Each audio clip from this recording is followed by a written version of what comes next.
Hi everyone, my name is John, and I'm part of the team here in HaneBun. And today I'll walk you through how to use our platform to translate Korean webtoons and Chinese manhwa into other languages so you can help creators and stories reach a global audience. HaneBun is built specifically for translators and translator groups, making the translation workflow faster, cleaner, and easier to manage. So one important note is that currently HaneBun doesn't offer Japanese manga translation. Our platform is right now only focused on Korean webtoons to Chinese manhwa, but we will change that in the future and add Japanese support. So please keep an eye on our site and look forward to it. So to get started on translating, we first need to create an account. Most people would create an account as a creator. You can click the Start Creating or the Get Started button. And once you create an account, you'll be brought to the dashboard with the full HaneBun layout. You see the reader experience on the left side, as well as Publisher Studio. On the reader experience, you can read titles that have been published using our translation platform. On the Publisher Studio, you can view your projects, load credits, do all of that. So we're going to create a new project so that we can translate. So a project is the equivalent of a webtoon title.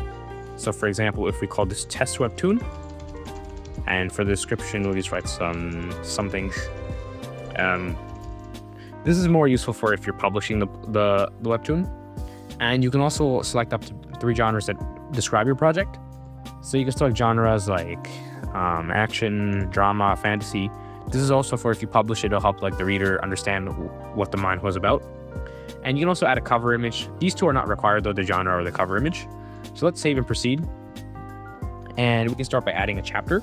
So you can select the destination language here and create a chapter. When you create the chapter, it actually doesn't matter because all of the created chapters will go to the English section. That's because when you do the actual translation, that's where you can select what language you're translating it to. By default, it'll just pop up in English, but when you do the translation, it'll go to the correct category after you're done translating. So let's create a chapter. Let's call this chapter The Great Wave. Source language we'll select to be Korean, and we'll upload some images. So I'm just doing a small test set. We have just 10 images. If you're doing a translation, you would likely we have up to 110 images allowed for image uploads, and we can translate it all. So we'll click Save Chapter. We'll open the chapter up. If the images don't load immediately, you can just refresh, and they should be there. So we can save the order of the images, and we can go ahead with the Slicing Studio. So here we can slice the images, and what the slicing really does is it helps us to not have text cut off or any features cut off, which will help in the overall in-painting and translation steps of our platform. So here we can go through and, okay, we see the square bubble is cut off, so we can move this up. Alternatively, you can also move it down. It really doesn't matter as long as it's just not cut off or any other features are cut off. So we can go through, check here. It doesn't matter if things like sound effects are cut off. If you don't know what a sound effect is, it's things like this.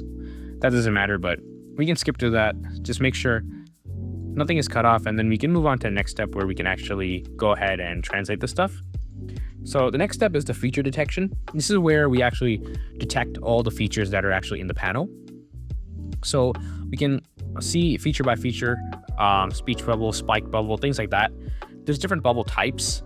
If something is misidentified, if it's a speech bubble, a cloud bubble, or a think or wiggle bubble, those are pretty similar, so it's okay. If it's a significant difference, like a speech bubble, a spike bubble, or a squared bubble, or a screen bubble, then we should label it properly for better in painting. But you can see here, you can check the detection, see if anything's wrong. We look pretty good here, to be honest. Speech bubbles, spike bubbles. Again, we can ignore sound effects. Speech bubble. This all looks correct. If something is missing, right? Let's say this speech bubble wasn't here and it's missing. We can also edit these detections as is to adjust them. But let's just say this was completely missing, right? What will we do? So we can add a new detection. We can just click Add Box. So we can zoom in here. You can click Add Box, and you can drag here around the object. So I'll just drag, adjust this a little bit, and voila, we have a new speech bubble that we added in. Deselect, and you can see it here. Oops, I moved this one by accident, but anyway, you can see we have all the detections here. Then we can send it to OCR. OCR basically just recognizes the text on there, and we can select the translation model before we go ahead. So for example, here we're going to choose Gemini 2.5 Flash. I feel like this is the best value for the money model. So I'm going to click confirm. We can confirm our credit purchase for the chapter. And now we can see the detected text. So the text detections correspond to the objects. So if I click on the speech bubble, you can see, I can see it. At this point, you can no longer edit the detections. So you can click on it, you can see what's there. You can edit these detections before you send the translation. So you can go through, you can see what's been detected. To be honest, everything looks pretty good. Yeah, so we'll send this for translation. And here's where we actually select the destination language. Our destination language selection is what confirms basically which category it goes in, like Chinese, English, Spanish, French. So we're going to select the destination language as English. Click confirm. And now the translation task will start. So the translation task works based on the finalized text detected. It could take longer or shorter amount of time depending on what model is selected. Gemini 2.5 is good quality and it's also pretty fast, so I chose it. And we can see the detections over here and what the translation is. We can go through, make sure everything's correct.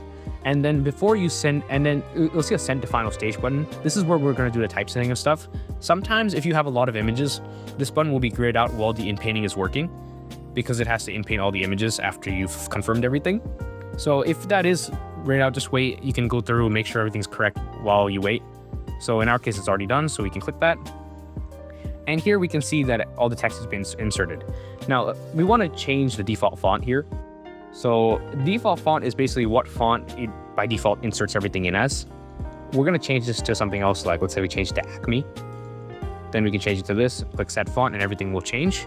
To zoom in using this platform, we can click Control and hold our zoom, or you can use a mouse pad. And here we can typeset properly and make sure everything's all good to go. We can go here, zoom in over here, typeset this, make sure all the translations are good. And we can go image by image on the platform and make sure everything looks correct. By default, the text will be inserted like relatively correct in the bubble, but you're going to have to do the typesetting on your own.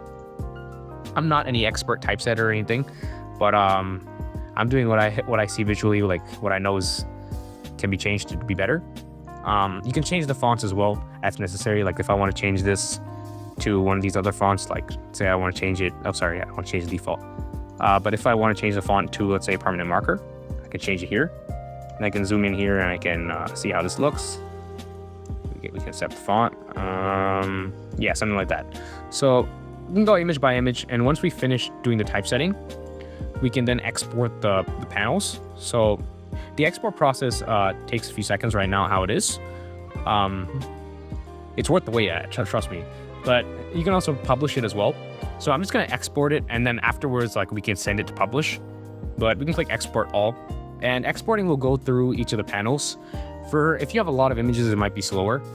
We're working on making it faster so that it's better for the user. But after exporting and going through all the panels, it'll automatically flatten all the edits and save the file. So we can save the file here, and we can open up the file, see what the translation looks like. So we're gonna export. We're gonna extract the file, and we're just gonna see what that looks like. So just gonna wait, and okay, here we go. We have the file here. So here I can go through and I can see what these look like. Here we go. You can see the exports to whatever it looks like on the editor is what it looks like. Cool. So that's basically how you translate. You can also publish things on our site, so you can go to publish. Once you confirm, everything will be saved. So how the platform is right now, it's kind of like Google Drive. Everything is already saved. So if I go back to overview and like I reopen this, it'll load in everything how it is, and all of my edits will still be there. So it saves everything. But if we go to publish, everything will be confirmed and flattened, and you can't edit it anymore after that. So going to the publish stage, we'll do the same thing as the export, and it'll like finalize all the edits. So everything will be finalized. So once the export is finished, you can go through, make sure everything's correct, and then you can click publish. I can see it's pending. This will send a request to our admins to approve the chapter. But after you send this, you should also click publish here.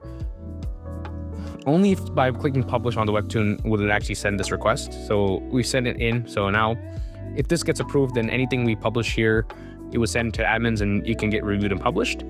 And that's basically an overview of the HaneBun site. And yeah, happy translating, and I wish you guys luck.